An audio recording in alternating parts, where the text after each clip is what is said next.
Hey, friends, this is your friend, Pastor Stuart Peoples of the Very Fine Divine Baptist Church, and welcome to another Bible study concerning the book of Job.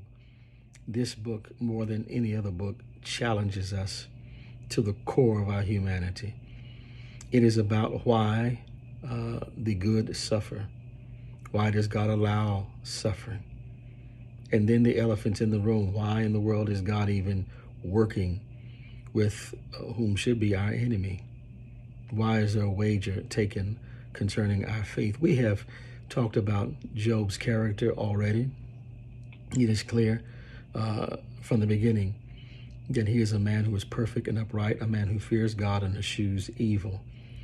That's not only what we read about Job, but that's what God himself says about Job.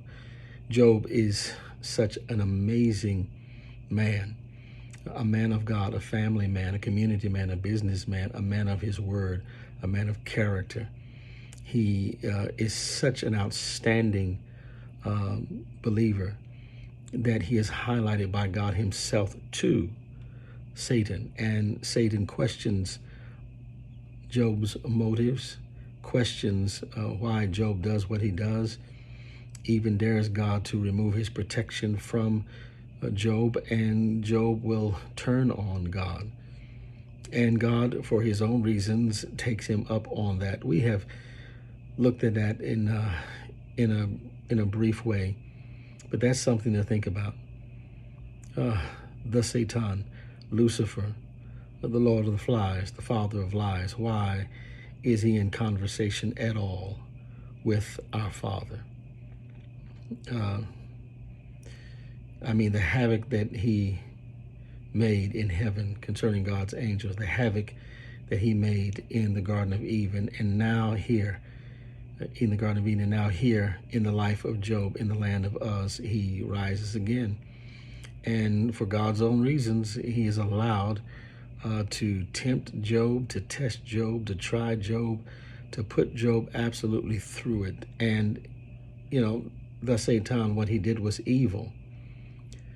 But whether you like to hear it this way, but it's God-sanctioned evil. It is God-permitted evil because God allowed him to touch Job. And so Job, without warning, he and his family of 10, his wife, his employees, his livestock, everything was decimated. Except for his wife, who remained after the death of their children, so distraught that she even and will even ask Job to curse God and die. This is so deep and so painful to read. While Job's children, who were grown, 7 men and 3 daughters, were enjoying some quiet time alone in a home on a day which it is believed that Job had already given up sacrifices, so there was no worry in his spirit that anything would happen to them. And then one thing happened after another, and he received news that his workers were slaughtered, or that his animals were destroyed, or that his kids were just absolutely wiped out in the whirlwind. Can you imagine? They died from what I call blunt force trauma. His family scattered along the fields of the land of Uz. Job finds this out, and it's just devastating. And we pick up in Job chapter 1 and verse 20, where it says, "Then Job arose and rent his mantle and shaved his head and fell down upon the ground, but watch, and worshipped." Let me read that again. This is after his life had been turned upside down.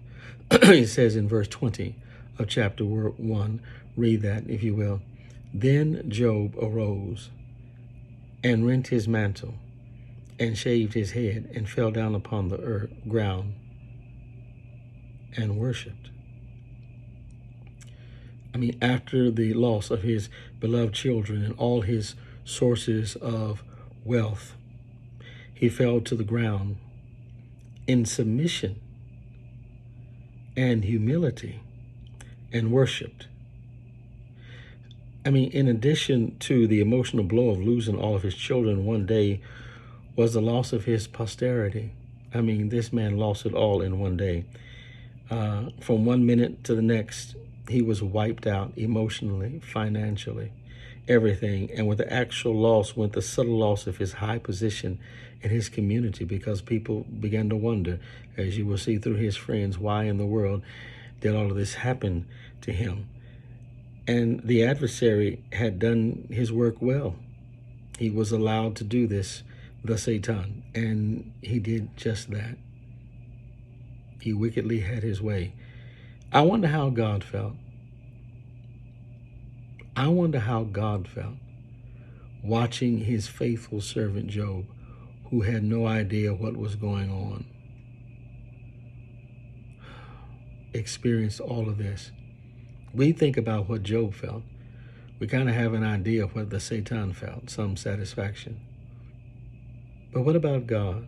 How does God feel when one of his children is being decimated like this? Well, I know it's a fact that God knows the end from the beginning, but does that make it even easier? Yes, God has a certain view of the future, of which we've talked about in the previous study, but does that make it any easier? Because concerning time, God is in time. He created time, and he knows what's going on within those moments of time, and he knew what was going on not only around Job, but in the mind of Job. How did that make God feel? I wonder sometimes, did God, and it wouldn't be a sin to do it, did God struggle with the emotions that Job felt? Does God struggle? Does God feel what we feel? Well, we know the Lord Jesus Christ, who was God manifested in flesh. It says that he knows, he's a man of sorrow and acquainted with grief. He knows, as the hymnologist said, Jesus knows all about our sorrows. But how does that make you feel?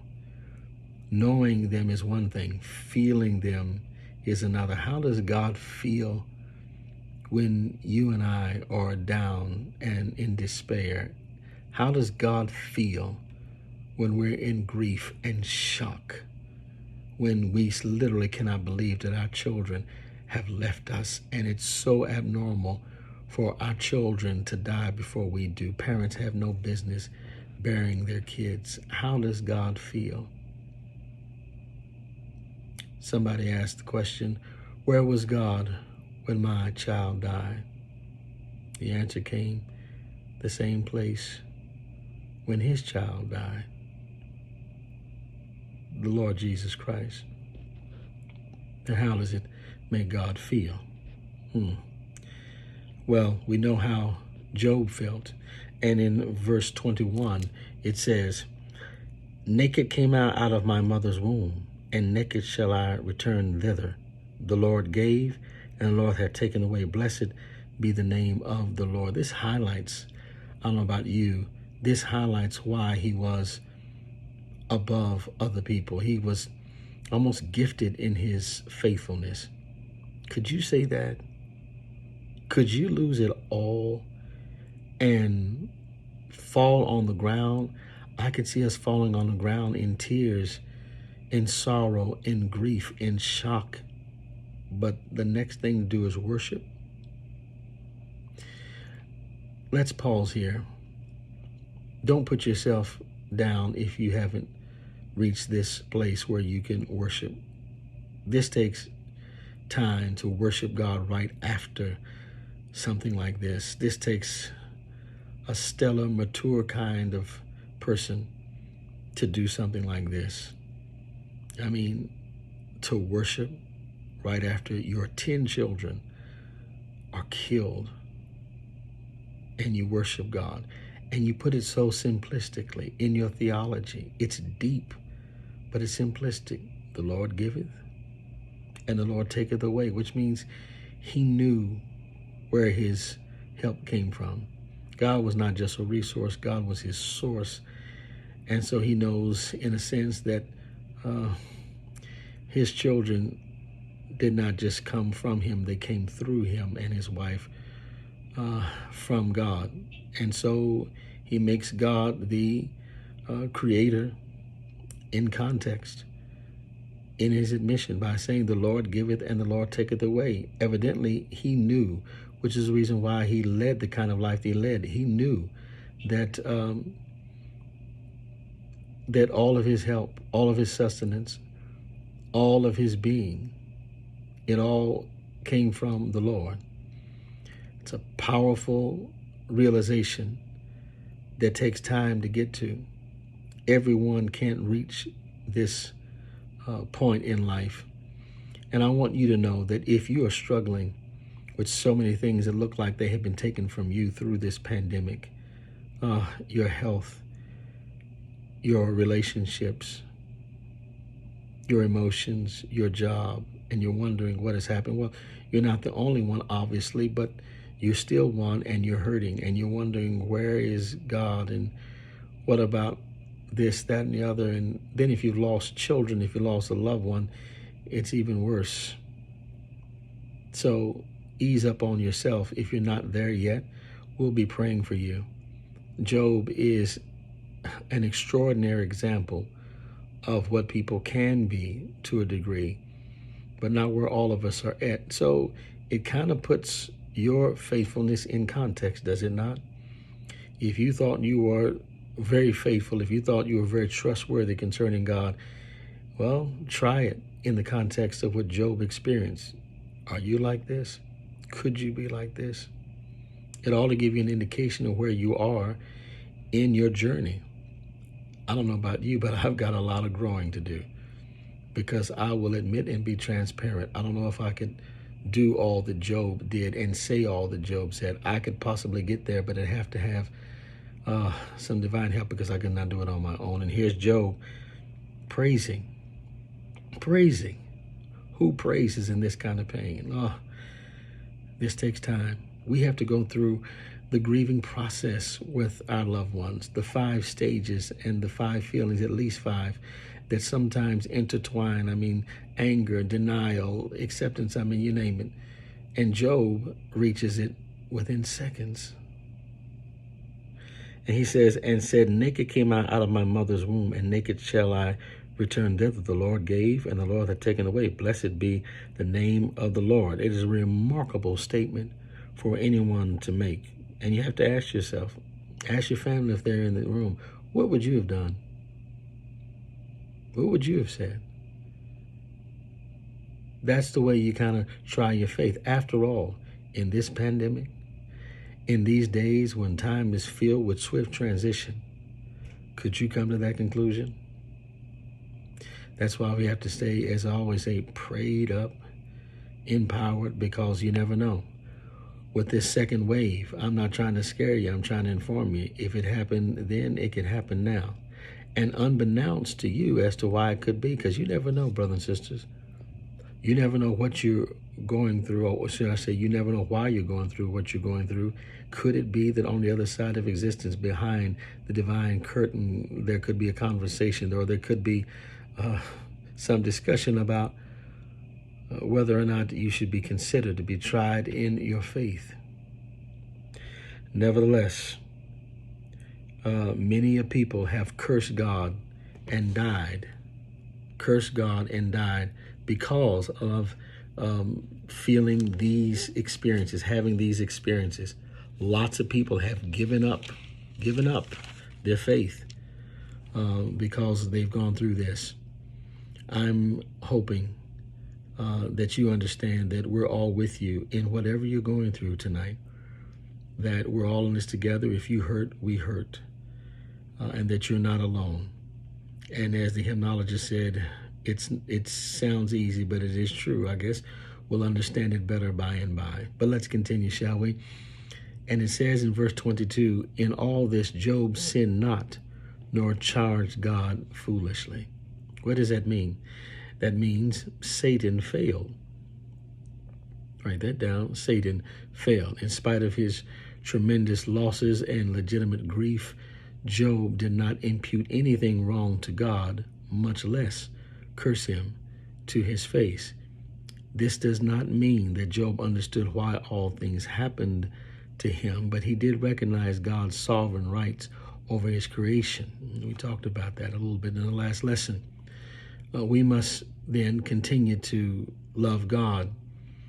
As hard as that sounds, that is the lesson that is trying to be shared with us as that we continue or should continue to love God and serve God no matter what happens, trusting that God will work it out for his glory and our ultimate good.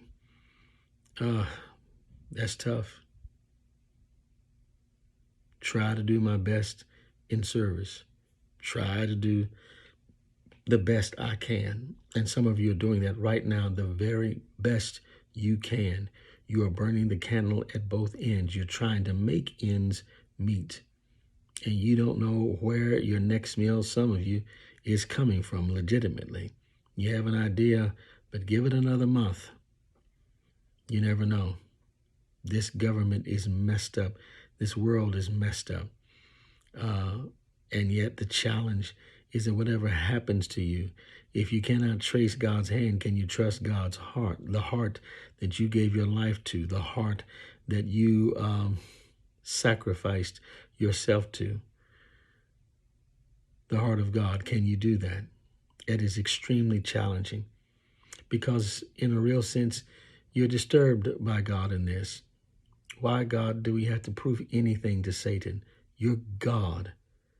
Why do we have to suffer at all to prove something that to someone that means you nor me any good? Why? Well, for God's own reasons. It may happen. It certainly happened to Job. And it didn't stop after Satan fell the first time. Chapter 2 begins with, again, there was a day when the sons of God came to present themselves before God, and Satan came also among them to present himself before the Lord. And the Lord said unto Satan, from whence comest thou? And Satan answered the Lord, from going to and from on the earth, and from walking up and down it. And the Lord said unto Satan, hast thou considered my servant Job, that there is none like him in the earth, a perfect and upright man, one that feareth God and eschewed evil, and still he holdeth fast his integrity, although thou movest me against him to destroy him without cause? The scene shifts once more from earth to heaven. Verses 1 through 3, as you can see, repeat basically the same scene we found in chapter 1, verses 6 through 8. The four character traits that Job appraised for in chapter 1, verse 1 and 1 and 8 are repeated for the third time here in verse 3 with the addition.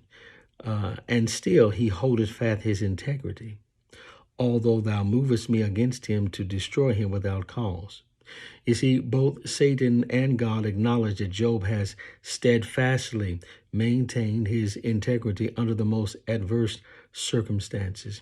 And later on in the book of Job, chapter 27 and verse 6, Job stubbornly holds fast to the claim of innocence stated by the Lord himself here in verse 3. What happened to Job was without cause in Job's life. But God would use it to draw Job closer to himself and make him wiser and happier in the end. Now that's something, because you think he couldn't get any closer.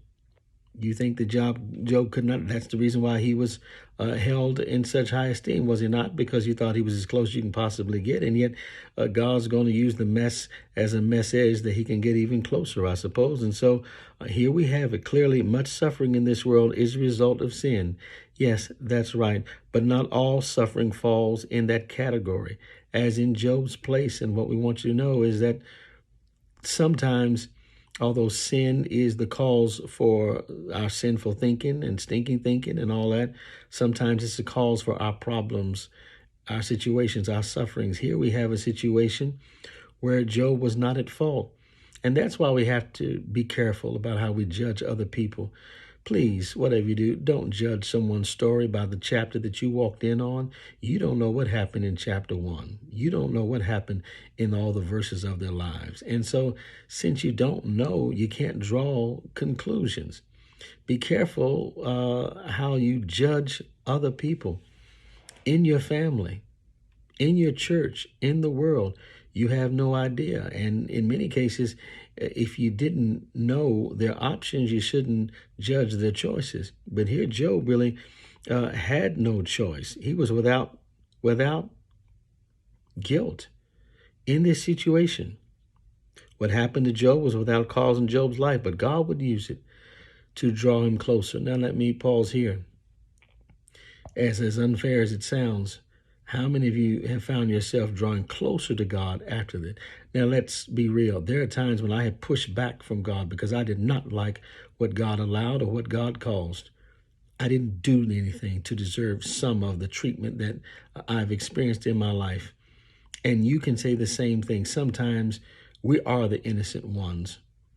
I'm not saying we're not guilty of sin, but we're innocent of the causes for the suffering that we're going through. And so sometimes, although we're supposed to, look at everything as, the Lord will make a way somehow and all those kind of things. Sometimes we're like, no, I didn't. I know the Lord will make a way somehow and things will somehow work out in my good, but I didn't deserve this. And you just have to go through all those motions. Sometimes you get mad at God. You get upset at God. This is not fair. It's not right. But I guess fairness is subjective to God, who knows the end from the beginning, right? But still, in our humanity, we have the right to say it's unfair. Now, we have to be careful and respectful in how we say it. I get all that. We'll talk about that later on. But for the most part, there's nothing wrong with sometimes saying this is not fair. This is not right. I have done this and that. I have not been perfect, but I have tried my very best, God, and this is not fair. And you have to get that out. I've said in recent, social posts, you have to get it out. Get those emotions out. You cannot repress them or turn into depression. If you have a relationship with God, the relationship with God involves smiles and sadness. It involves joy and jolts. And so since God knows what you're feeling anyhow, you might as well get it out. God, what's going on? I don't get this. This is not right. And if you're right, he'll know. Nevertheless, what happened to Job was without cause, but God used it, and God, I believe, will ultimately use what we have, experienced and use the evil for his own good. And that doesn't mean that Job was sinless, and none of us are sinless, but there was no direct cause and effect relationship between his life and the suffering experience. Satan had insisted that Job serve the Lord for gain and that every man has his price. If that were true, they had not yet reached Job's price, but the adversary, would not have had to work nearly so hard to reach the price or pressure level where the average believer's faith would begin to crumble. God is behind this. And that's something to come to grips with, that sometimes God is behind your suffering. What do you do when God is the problem from your perspective? I mean, it's not Satan. Satan is just doing what he's allowed to do, what he's ordered to do. But God's behind it. What do you do when you got to pray to the one who's allowing what you're going through? You and I have been through that. Let's move on, shall we? And the Lord said unto Satan, from whence thou comest? And Satan answered the Lord and said, from going to and fro on the earth and from walking up and down. This is in verse 2. And then you know what it says in verse 3. And then verse 4 says, and Satan answered the Lord and said, skin for skin, yea, all that a man hath will he give for his life. But put forth thine hand now and touch his bone and his flesh, and he will curse thee to thy face. Oh, this is where I want God to just stop. Please don't do this. I mean, the man has suffered enough around him. Now he's got to endure things within him. But Job doesn't know about any of this, but God and Satan do. And verses 4 through 5, let's go through it. And Satan answered the Lord and said, Skin for skin, yea, all that a man hath will he give for his life. But put forth thine hand now, and touch his bone and his flesh, and he will curse thee to thy face. Look, Satan lost at first, but he does not give up easily. As you know, even when we have a victory, he will go away for a season, as he did with Jesus Christ.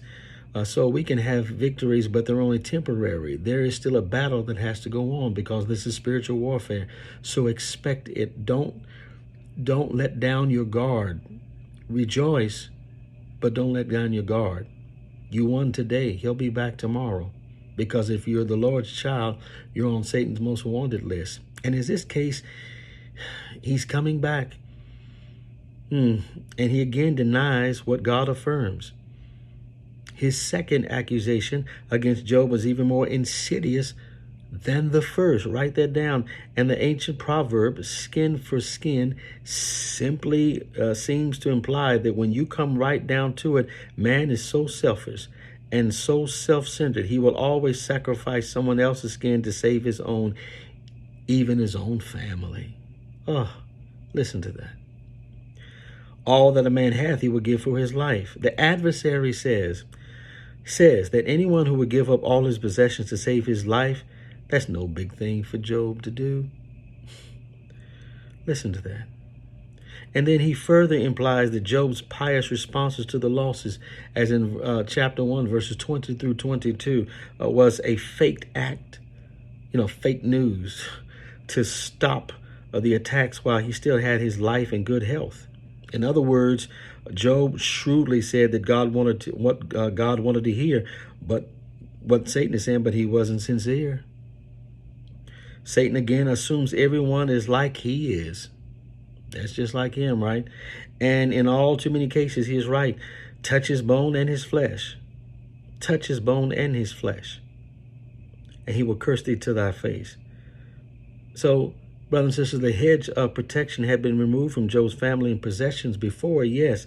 Now Satan requests that God's protection be taken from the person of Job. And the second stage of suffering will surely produce what the first did not: the destruction of Job's confidence in God and a rebellious cursing of God for following so much pain and suffering in the life of his faithful servant. And so here we have, he says in verse 6, and the Lord said unto Satan, Behold, he is in thine hand, but save his life. And the Lord said, Behold, he is in thy hand, but save his life. God sets limits on Satan's authority. He sets limits. Indeed, Satan cannot lay hands on a faithful servant of the Lord at all apart from God's permissive will. There's declarative will and there's a permissive will, and we live within those wills, do we not? And it takes time, introspection. Sometimes you say to yourself, I wonder, am I in God's declarative will or permissive will today? After a day like today. So, the condition imposed is both reasonable and necessary. If Satan was allowed to take Job's life, but there would be no way to evaluate the effects of the testing of Job's faithfulness. Satan, in his own right, does not have the authority to take the life of a faithful believer. So that's comforting, but in a way it's kind of disturbing. Like I said before, what do you do with this book? You have to just keep on reading and taking it in. That you mean to tell me that now I've lost all that and now I may lose my life, and God, you're allowing it? I thought you're supposed to be protecting me. That's one of the benefits of being a believer, right? And he shall cause no harm to his servant. His weapon against and for us, I should say, his rod and thy staff, they comfort us. But what happens when they're removed? What happens when the great shepherd throws you as lambs amongst wolves? That's how you may feel sometimes, brothers and sisters, as we're about to close. And so it says, so went Satan forth from the presence of the Lord and smote Job with, watch, sore boils from the sole of his foot unto his crown. And he took him a potsherd to scrape himself withal, and sat down among the ashes. Here we have, as I close, another shift from the heavenly court back to earth. And the next time we see Job is afflicted with a disease now. He's already a disease. Now he's got a disease that outwardly infests in boils or open sores for everybody to see.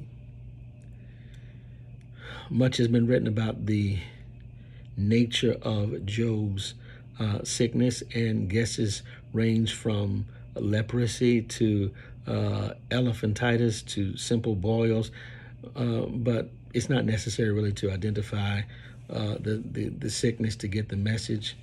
The hedge of protection has been lifted from Job, and his body is racked with pain. So to the loss of family and wealth and prestige are added the physical pain of his illness and the new role of virtual outcast now, sitting alongside the city, probably in a garbage heap. Job, a perfect and upright man, a man who feared God and eschewed evil within mere days, is sitting like a homeless person near a garbage heap. This was the man who just said, "The Lord giveth and the Lord taketh away." And remember, we are privy to why it happened. He has no idea. We'll get to the response of his wife in our next Bible study. But think about that. We say, "I will serve the Lord till I die." Will you? I'm on the battlefield. Are you? Because this is battle. This is war. And we wrestle not against flesh and blood, but against principalities, against powers, against rulers of darkness of this world, against evil wickedness in high places and in the highest place. This is allowed between the divine and the devilish. All is a test. I'm hoping, brothers and sisters, that within the test that you're feeling, you come out with a testimony. We'll get deeper into this. This is a real man with real issues, a real life, just like you. So what I want you to know is that you're not alone. If you're wondering why this and why that, you're not alone. So take comfort in that, because one of the worst things you can ever feel is being isolated in a situation by yourself and no one cares but you. No, read Job. In fact, when you read Job and what he went through, you may consider that you're not going through as much. But you're still going through something, and we're praying for you. Until our next time, brothers and sisters, try your best to keep the faith. We're praying for you. Take care.